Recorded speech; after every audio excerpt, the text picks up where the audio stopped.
What if I told you one of the biggest forces behind stock market returns happens quietly behind the scenes and is still widely misunderstood? In 2025, if you look at the S&P 500, the 20 companies with the largest stock buybacks, one name clearly stands out, and that's Apple.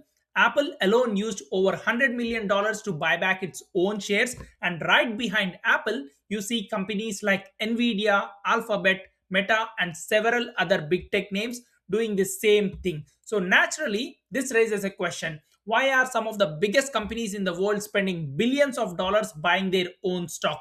And more importantly, is this good for investors like us? That's exactly what we are going to talk about in this video. We are going to break down stock buybacks, what they are, how they work, and most importantly, why they matter so much for investors. We'll look at why companies use them, the risk people often overlook, and how you can evaluate whether a buyback actually benefits shareholders. By the end of this video, you'll clearly understand why stock buybacks matter and how to think about them as an investor. So let's start from the basics. A stock buyback happens when a company uses its own cash to buy back its shares from the stock market. Once those shares are bought back, they are usually cancelled. That means there are fewer shares available overall. It basically means it's returning money to shareholders, but it's not doing it in the obvious way like a dividend.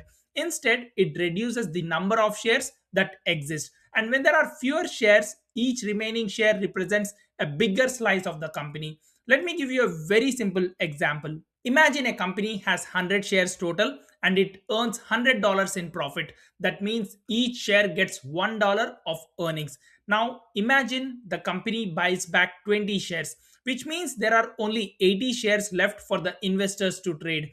The company still earns $100. So now each share gets $1.25 of earnings. Nothing magical happened here. The business didn't suddenly improve, but because there are fewer shares left in the market, earnings per share go up automatically. And this is one of the biggest reasons buybacks matter. Earnings per share or EPS is one of the most important numbers in investing. Many investors, analysts, and even algorithms look at EPS to judge how well a company is doing. So, when a company reduces its share count through buybacks, EPS increases, valuation metrics can look better, the stock may appear more attractive. That's why buybacks can have a real impact on stock prices over time. Now, let's talk about why companies actually do this. There isn't just one reason, there are several. The first main reason is returning money to shareholders.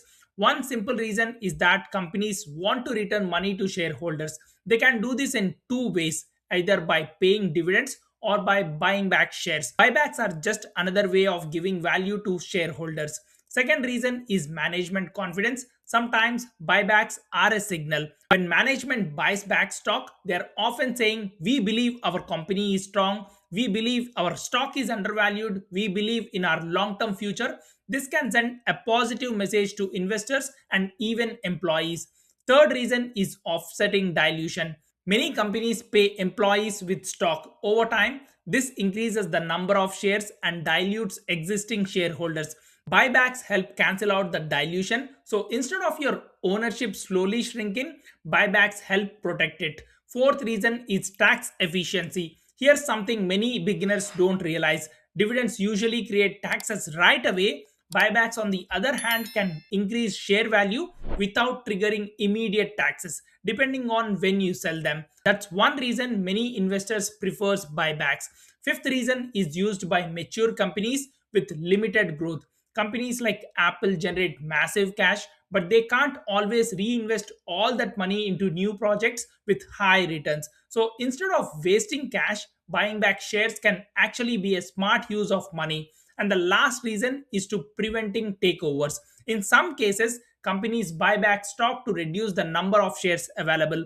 This makes it harder for outsiders or activist investors to take control of the company. Companies often ramp up buybacks during market downturns. If management believes the stock is undervalued, buying it back can look like a great investment compared to other options. Interest rates play into this as well. When rates are lower, excess cash earns very little. Borrowing money is cheaper, so buybacks suddenly look very attractive. When rates are high, that math changes. All of these factors together explains why buyback activity changes over time. For example, buyback yields for S&P 500 companies fell between the second quarter of 2022 and mid 2025.